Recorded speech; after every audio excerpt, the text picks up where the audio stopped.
बिस्मिल्लाहिर्रहमानिर्रहीम। अस्सलाम वालेकुम। फर्स्ट ईयर उर्दू हिस्सा नज़म की तीसरी नज़म मिली नगमा की तशरीह के साथ नॉलेज विद कलंदर की जानिब से खुशामदीद। इससे पहले हम हिस्सा नज़म की पहली दो नज़में हम और नात की तशरीह कर चुके हैं, उनकी मशकों को हल कर चुके हैं। यह सारे वीडियो आपको एक प्ले लिस्ट में, अलग से प्ले लिस्ट है, यहाँ पर कहीं लिखा हुआ आ रहा है, आप उस पर क्लिक करके वहाँ सारे वीडियो मुलाहिज़ा कर सकते हैं। तो चले आज मिली नगमा का आगाज़ करते हैं। इस मिली नगमा को अहमद नदीम कासिम साहब ने लिखा है। और मिली नगमा हर उस नज़म को कहते हैं जिसमें वतन से मोहब्बत की, वतन से वफ़ादारी की बात की गई हो, उसको मिली नगमा कहेंगे। वतन पर जान कुर्बान करने की बात की गई हो, वतन के लिए दुआएं की गई हों, वतन की तरक्की कामयाबी के लिए, ऐसी नज़म को मिली नगमा में शुमार किया जाता है। तो चले शुरू करते हैं। ये मिली नगमा बहुत मशहूर है, हो सकता है आप लोगों ने ये टीवी पर या यूट्यूब पर सुना भी हो कि खुदा करे कि मेरी अर्ज़ पाक पर उतरे वो फस्ल गुल जिसे अंदेशे ज़वाल न हो। यहाँ जो फूल खिले वो खिला रहे बरसों, यहाँ जो फूल खिले वो खिला रहे बरसों, यहाँ ख़ज़ा को भी गुज़रने की मजाल न हो। खुदा करे यानी अल्लाह से दुआ की जा रही है। जब कोई काम हम चाहते हैं कि परवरदिगार की तरफ से ये काम हो जाए तो हम कहते हैं कि खुदा करे कि ऐसा हो जाए। खुदा किसी को जब दुआ देते हैं तो कहते हैं खुदा करे तो ऐसा हो जाए। ठीक है, तो ये एक तरफ से दुआ होती है, यानी परवरदिगार कोई ऐसा सिस्टम बना दे, कोई ऐसा प्रोसेस बना दे, कोई ऐसा लाहिमा अमल बना दे, कोई ऐसी सूरत हाल बना दे कि जो है मेरा वतन जो है तरक्की करे। खुदा करे कि मेरी अर्ज़ कहते हैं ज़मीन को, पाक कहते हैं साफ़ जगह, पाक जगह, वो जगह जहाँ नमाज पढ़ी जा सकती है उसे पाक कहते हैं। तो अर्ज़ पाक का मतलब पाक ज़मीन, पाक मट्टी, लेकिन यहाँ अर्ज़ पाक से हम मुराद लेंगे अर्ज़ पाकिस्तान। तो शायर ने पाकिस्तान को अर्ज़ पाक कह के मुखातिब किया है कि खुदा करे कि मेरी अर्ज़ पाक, मेरे वतन पाकिस्तान पर उतरे मतलब नाजिल हो, अल्लाह ताला की तरफ से नाजिल हो, उसको हम कहते हैं उतरना। कोई चीज़ किसी नाजिल हो या कोई चीज़ किसी को अता की जाए तो हम कहते हैं उतरना। जिस तरह अल्लाह ताला ने बनी इसराइल पर आसमान से ख़वान उतारे थे, आसमान से अल्लाह ताला अपने बंदों पर आसमान से नेमतें उतारता है। ठीक है, तो उतरे मतलब होता है अल्लाह की तरफ से कोई इनाम किसी को दिया जाए तो उतरना कहते हैं, या किसी पे नाजिल हो जाए या किसी पे कायम हो जाए तो उसको हम उतरना कहते हैं।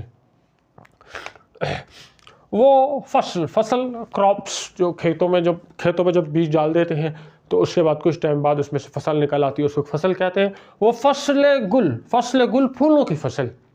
ठीक है, तो कह रहे हैं मेरे वतन पे वो फूलों की फसल जो है उतरे, यानी फूलों की फसल मेरे वतन को मिल जाए, जिसे अंदेशा मतलब खतरा, डेंजर्स। ठीक है, जिसे अंदेशा जवाल, एक होता है अरूज तरक्की, एक होता है जवाल, इसका मतलब होता है पस्ती। अंदेशा जवाल न हो। फसल गुल को अंदेशा जवाल, फसल गुल यानी फूलों की फसल। और देखो फूलों की एक फसल होती है, मिसाल दे रहा हूँ, एक बाग है उसमें बहुत सारे फूल हैं, कुछ दिन बाद वो सारे फूल जो है वो ख़ज़ा का मौसम आएगा, सारे फूल मुरझा जाएंगे, कोई बच्चे आएंगे, कुछ फूलों को तोड़ देंगे, कुछ फूल गिर जाएंगे, कुछ फूल हवा से उड़ जाएंगे। तो अब फिर हम जब बाग में जाएंगे तो एक फूल भी नहीं होगा, तो हम कहेंगे इस फसल गुल को जवाल आ गया। तो कह रहा है मेरे वतन पे एक ऐसी फसल गुल उतरे जिसमें कभी जवाल ना है। अब फसल गुल से ये मुराद नहीं कि मेरे वतन में जगह जगह फूल खिले, फसल गुल से मुराद है, गुल जो लफ्ज़ लिया जाता है फूल, इसको हम खुशियों के तौर पर ले सकते कि तुम्हारी ज़िंदगी में फूल ही फूल हो। इसका ये मतलब नहीं है कि तुम्हें फूलों की दुकान मिल जाए, तुम्हारी ज़िंदगी में फूल ही फूल हो, यानी खुशियाँ ही खुशियाँ।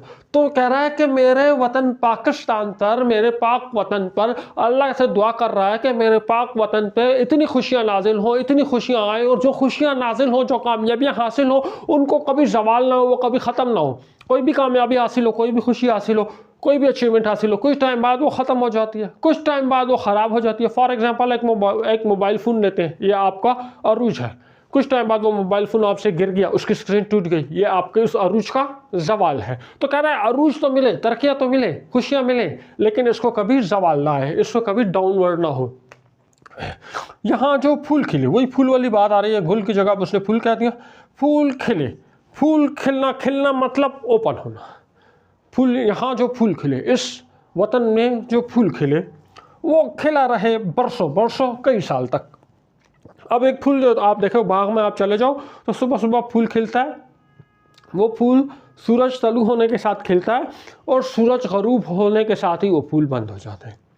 वो फूल कभी भी खिला नहीं रहता, या वो फूल जो है फिर कुछ टाइम बाद मुरझा जाता है। आप उस फूल को तोड़ लो, कुछ टाइम बाद वो मुरझा जाता है, उसके पत्ते गिर जाते हैं, तो वो फूल मर जाता है। तो कह रहा है फूल खिले, वो खिला रहा है।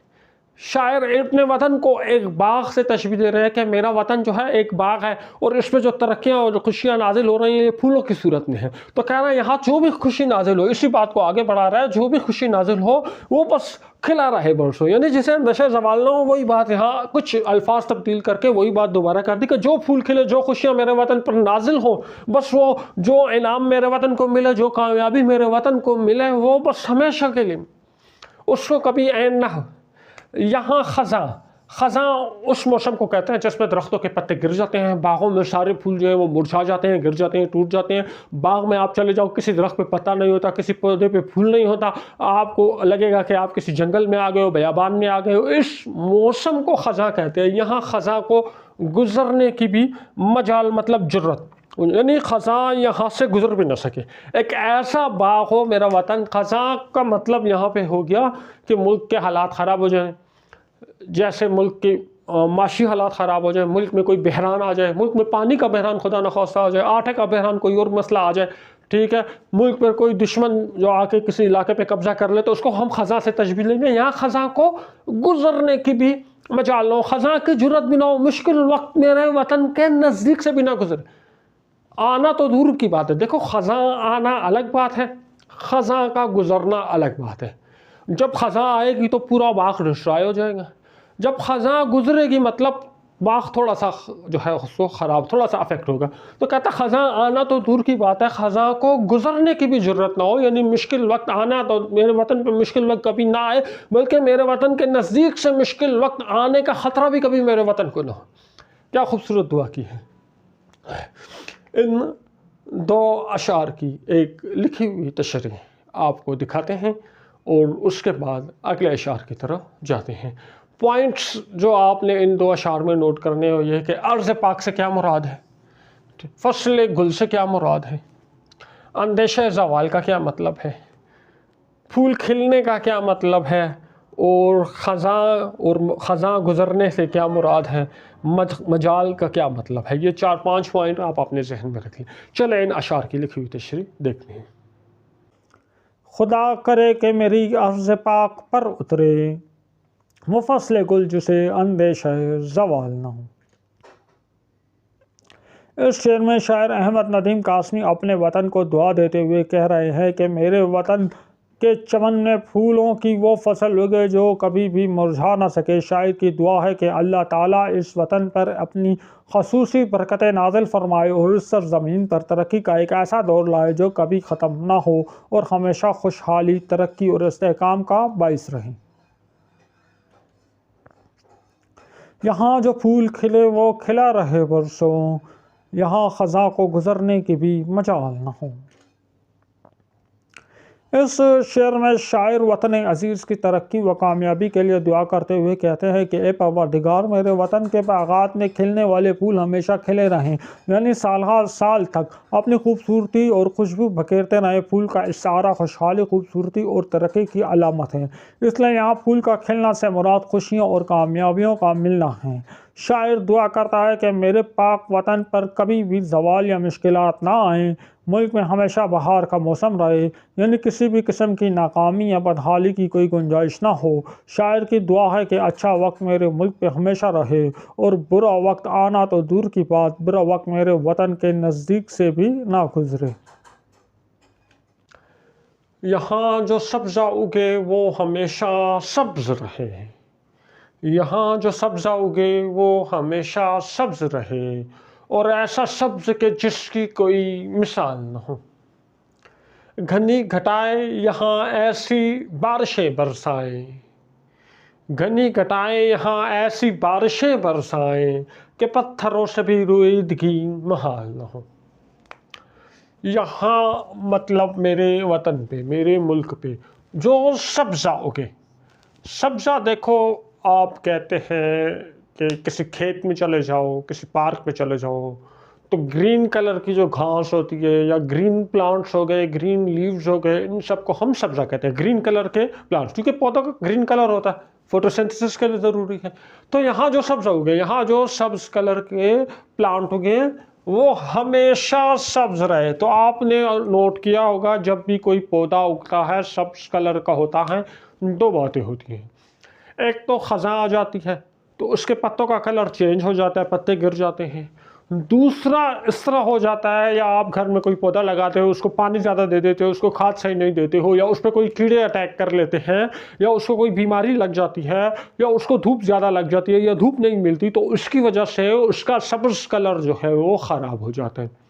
तो शायर कह रहा है जो सब्ज़ा उगे वो हमेशा सब्ज़ रहे, यानी मेरे वतन में जो सब्ज़ा उगे उस पर ना तो ख़ज़ां उस पर असर करे, ना कोई बैरूनी अवामिल असर करे। सब्ज़ा उगे का मतलब है मेरा वतन जो तरक्की करे। वही पीछे 2-3 शेरों वाली बात है, एक ही शेर में एक ही बात, शायर बार बार अल्फाज बदल बदल के कह रहे हैं, अल्फाज बदल रहे, बात एक ही है। तो तशरीह करना बहुत आसान हो जाएगी। पहले 2 अशार की तशरीह आप जो तैयार कर लें, जो शेर भी आए मेन आइडिया वही है, तो बहुत आराम से आप कर लोगे। यहाँ जो सब्ज़ा उगे, ठीक है, पूरी नज़म तो आएगी नहीं पेपर में।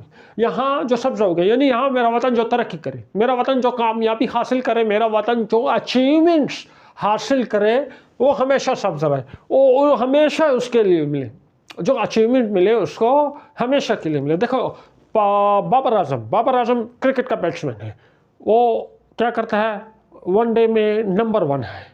अब बाबर आज़म नंबर 1 आ गया, कुछ टाइम बाद नंबर 2 पे हो जाएगा, नंबर 3 पे हो जाएगा, नंबर 4 पे हो जाएगा, ये पोजीशन उससे हट जाएगी।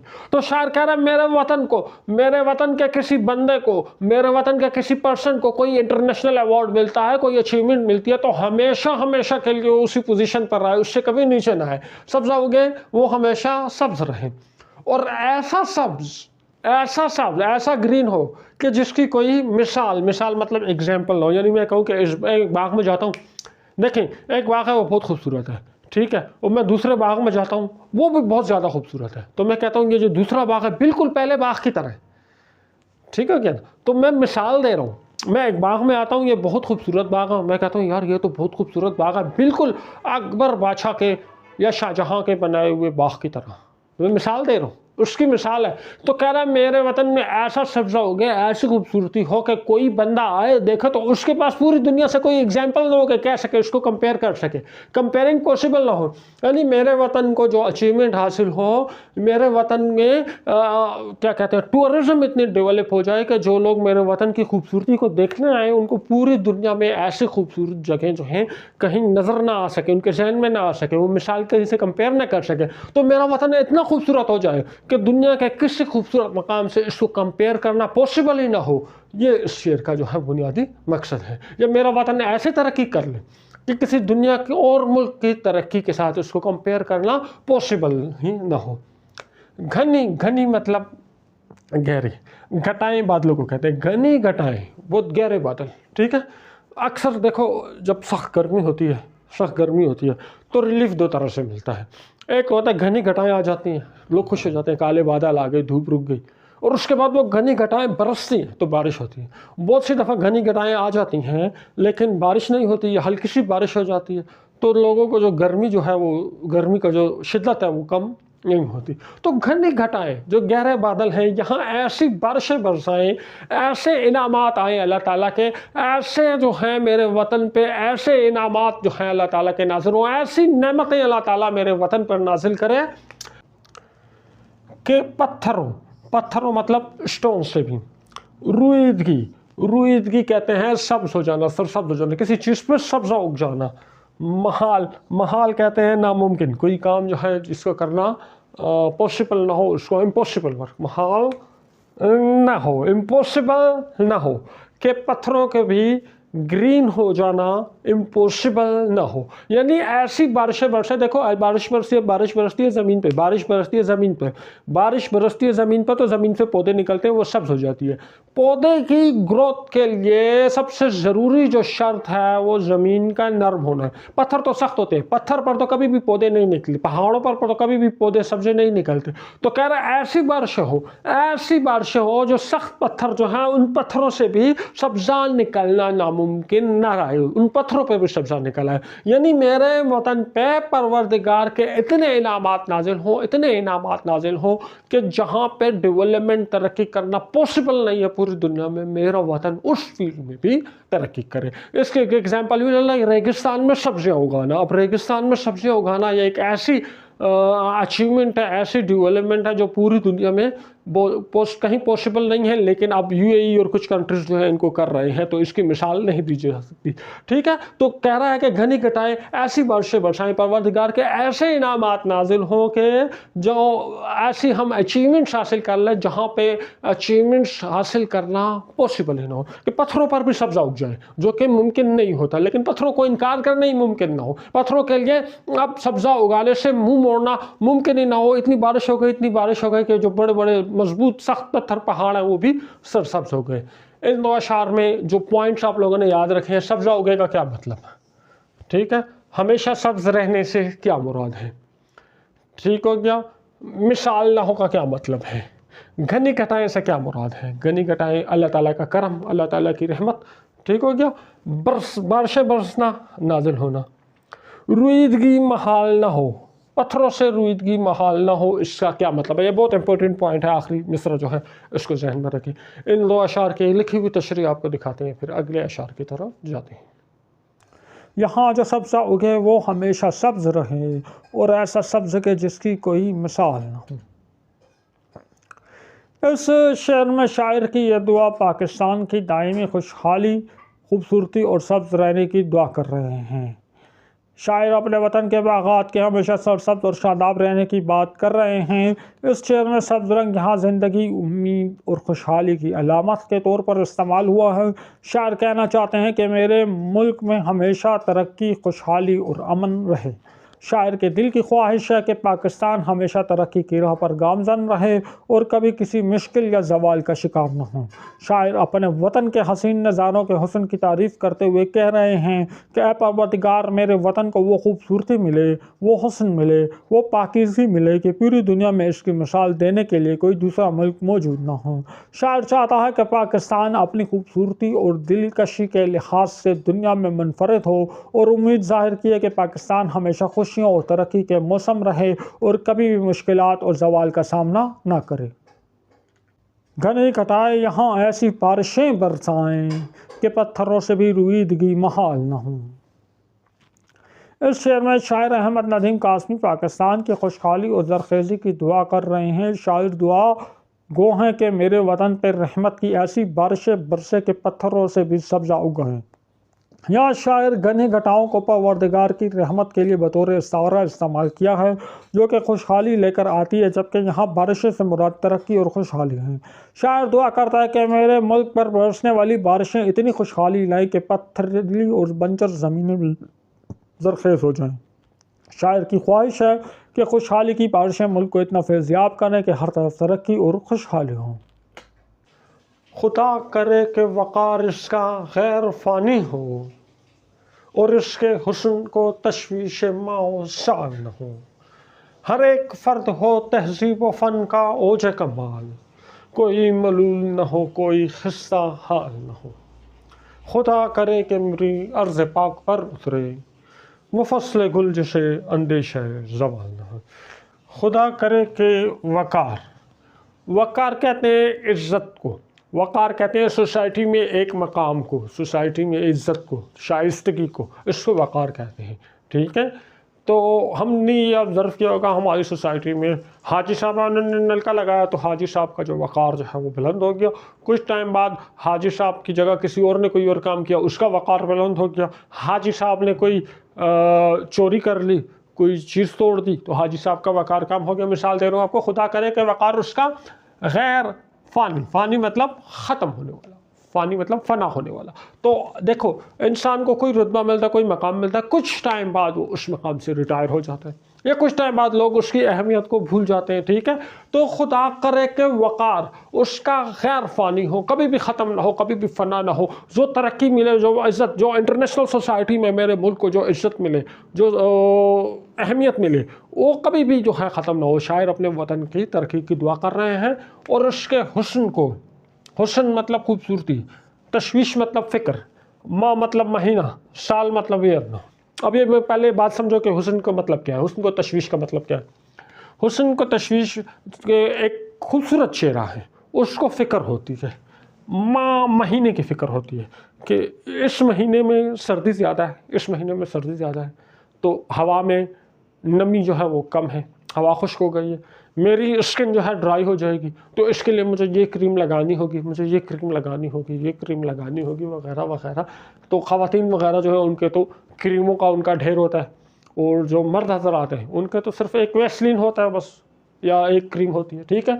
तो तशवीश माह, मुख्तलिफ़ महीनों में तशवीश होती है हुस्न को कि इस महीने में बारिश हो रही है, नमी हो जाएगी, इस महीने में ये हो जाएगा, इस महीने में ये हो जाएगा। तो हर महीने हर मौसम के हिसाब से अपनी खूबसूरती की फ़िक्र होती है। साल, उम्र गुजरने के साथ साथ जो है आप देखें बहुत सी अदाकाराएँ उम्र गुजरने के बाद अपने चेहरे की प्लास्टिक सर्जरियाँ करवा रही हैं, क्योंकि कुछ साल गुजरने के बाद जो है उनके चेहरे पर झुर्रियाँ आ जाती हैं, एज फैक्टर चेहरे पर ज़ाहिर होने लगता है। तो कुछ सर्जरियाँ करवाते हैं, इंजेक्शन लेते हैं, वो कुछ और बहुत से कुछ काम करते हैं, तो अपने एज को जो है अपने खूबसूरती से छुपाते हैं, एज जो है उस पर ज़ाहिर ना हो, ठीक हो गया। मेकअप वगैरह करते हैं, ठीक हो गया। तो उनको तशवीश होती है माह की, साल की, हुस्न को माह और साल की तशवीश, यानी वक्त गुजरने के साथ साथ हुस्न जो है वो मानद पड़ता रहता है। तो हुस्न को अपनी खूबसूरती बरकरार रखने के लिए तशवीश, हर वक्त तशवीश होती है कि मैं क्या, किस महीने, इस साल में क्या करूँ। तो कह रहा है कि मेरे वतन को ऐसी खूबसूरती मिले, ऐसी खूबसूरती मिले कि इसको तशवीश ही ना हो कि कुछ टाइम गुजरने के बाद जो है ये खूबसूरती जो है कम हो जाएगी,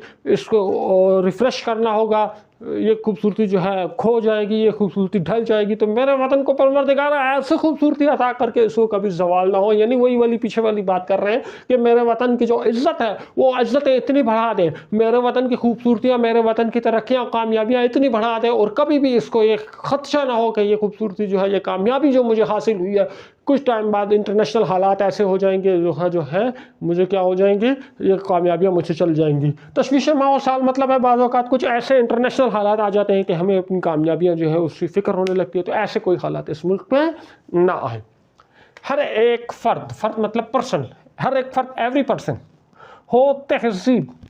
तहज़ीब मतलब ज़िंदगी गुजारने का तरीका, खाने पीने, चलने, लिबास, बातचीत, स्टाइल, ये सब तहज़ीब में आते हैं। तहज़ीब और फ़न कहते हैं कोई फ़न, कोई एबिलिटी, कोई सलाहियत। जब मैं टीचिंग कर रहा हूँ, ये मेरा फ़न है। एक लकड़ी का काम करने वाला, उसका फ़न है लकड़ी से, लकड़ी तोड़ के उसकी कुर्सियाँ बना लेता है, बेड बना लेता है, ठीक है। लोहे का काम करने वाला लोहे को मोड़ के उससे मुख्तलिफ़ चीज़ें बना लेता है, ये फ़न होते हैं, ठीक है। तो मेरे वतन का हर एक फ़र्द, हर बंदे को ऐसा ज़िंदगी गुजारने का तरीका हो, और ऐसा फ़न जो है का ओज कहते हैं रूज को, ओज कमाल इतनी बुलंदी पे चला जाए, बहुत बुलंदी पे चला जाना, इसको कहते हैं ओज कमाल। कि हर एक फ़र्द हो तहज़ीब में और फ़न में ओज कमाल, यानी तहज़ीब देखी जाए तो मेरे मुल्क का हर फ़र्द जो है उसकी ज़िंदगी गुजारने का स्टाइल सबसे बेहतर हो, और फ़न देखा जाए, कोई महारत देखी जाए, कोई इंजीनियर ढूंढना हो, तो मेरे वतन के जो लोग हों वो उसमें सबसे महारतों में सबसे बेस्ट हो। कोई मलूल मतलब उदास होना, ठीक हो गया, गमगीन होना, कोई मलूल ना हो, कोई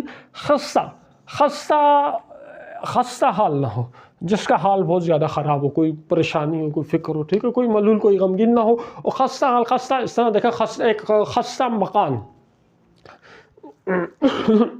सॉरी, एक लफ्ज़ यूज़ होता है खस्ता मकान। खस्ता उस मकान को कहते हैं जो गिरने वाला होता है, उसको खस्ता मकान कहते हैं। तो खस्ता ऐसी चीज़ को कहते हैं जो ख़राब हो गई हो, जो डिस्ट्रॉय होने वाली हो। खस्ता हाल यानी कोई बंदा कर्ज़ों में जकड़ा हुआ है, उसने लोगों की पेमेंट्स करनी है, उसका कारोबार डूब गया, और उसने बहुत से लोगों से कर्ज़ लिए हुए हैं और वो डिफ़ॉल्टर हो गया, तो उसको खस्ता हाल कहेंगे। तो कोई भी ऐसे मेरे वतन हर बंदा जो है अपनी तहज़ीब में और फ़न में बुलंदी पर चला जाए। मेरे वतन में कोई भी बंदा जो है गमगीन ना हो, और कोई भी बंदा परेशानी और तकलीफ़ में मुब्तला ना हो। इन दो अशार की लिखी हुई तशरीह आपको दिखाते हैं। आप लोगों ने इन अशार में पॉइंट्स जो देखने हैं। तहज़ीब फ़न का ओज कमाल से क्या मतलब है, ठीक हो गया। हुस्न को तशवीश मौसाल, इससे क्या मुराद है। वक़ार गैर फ़ानी होना, इसका क्या मतलब है। खस्ता हाल होना और मलूल होना, इससे क्या मुराद है। ये 3-4 पॉइंट्स जो हैं आप लोगों ने देखने हैं। तो दो अशार की लिखी हुई तशरीह आपको दिखाते हैं और फिर अगले अशार की तरफ जाते हैं। खुदा करे कि वक़ार इसका गैर फ़ानी हो और इसके हुस्न को तशवीश मौसाल न हो। इस शेर में शायर पाकिस्तान की अज़मत और ख़ूबसूरती की दायमी हिफाजत और इस्तेकाम की दुआ कर रहे हैं। शायर की दुआ है कि पाकिस्तान का वक़ार और इज़्ज़त और एहतराम कभी ज़वाल पज़ीर न हो। शायर की ख्वाहिश है कि पाकिस्तान हमेशा अज़मत और शान और शौकत के साथ दुनिया में कायम रहे और किसी भी किस्म की मुश्किलात इसके वक़ार को मुतासर न करें। शायर ने पाकिस्तान की खूबसूरती की बात की है और दुआ की है कि मेरे वतन के हसीन नज़ारों का हुस्न कभी मानद ना पड़े और वक्त के साथ पेश आने वाली मौसमी सियासी आलमी तब्दीलियों का इस पर कोई असर ना हो और मेरे वतन का हुस्न हमेशा बरकरार रहे। दरअसल शायर का मतलब है कि किसी भी हालत में मुल्क की अज़मत को नुकसान ना पहुँचे और ये हमेशा बरकरार रहे।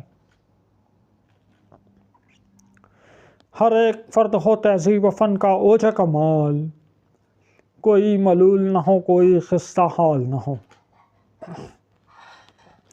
इस शेर में शायर अपनी दिली ख्वाहिश का इजहार कर रहा है कि एक ऐसा वतन जहाँ हर शख्स अपने फ़न के आला मकाम पर हो और कोई भी किसी दुख या परेशानी में मुब्तला न हो। शायर अपने वतन की तरक्की के साथ साथ आवाम की खुशहाली और सुकून की दुआ मांग रहा है। शायर कह रहा है कि मेरे मुल्क का हर फ़र्द अपने काम का माहिर हो। शायर चाहता है कि पाकिस्तानी माशरा इल्म, फ़न और तहज़ीब के लिहाज से दुनिया की सफ़ अव्वल अक़वाम के साथ खड़ा हो और इससे कोई भी फ़र्द परेशानियों से मुतासर ना हो और हर फ़र्द खुशहाल और मुतमईन ज़िंदगी गुजारे और ये वतन हमेशा कायम रहे। तो इसके साथ ही हमारा आज का लेक्चर अपने ख़त्म पे पहुंचा। अगले लेक्चर में इंशाल्लाह इस नज़म की मश्क और अगले नज़म की तशरीह के साथ दोबारा आपकी खिदमत में हाज़िर होंगे। वीडियो पसंद आई है इसको लाइक करें, दोस्तों के साथ शेयर करें, हमारे चैनल को सब्सक्राइब करें। कोई बात हो, कोई सजेशन हो, कमेंट सेक्शन में हमें बता सकते हैं। व्हाट्सएप नंबर मैंने वीडियो के स्टार्ट में दिया हुआ है, आप डायरेक्ट मुझसे कांटेक्ट करके कोई बात पूछना चाहें तो पूछ सकते हैं। तो नेक्स्ट वीडियो में मुलाकात होगी। अपना ख्याल रखिएगा। अल्लाह हाफ़िज़।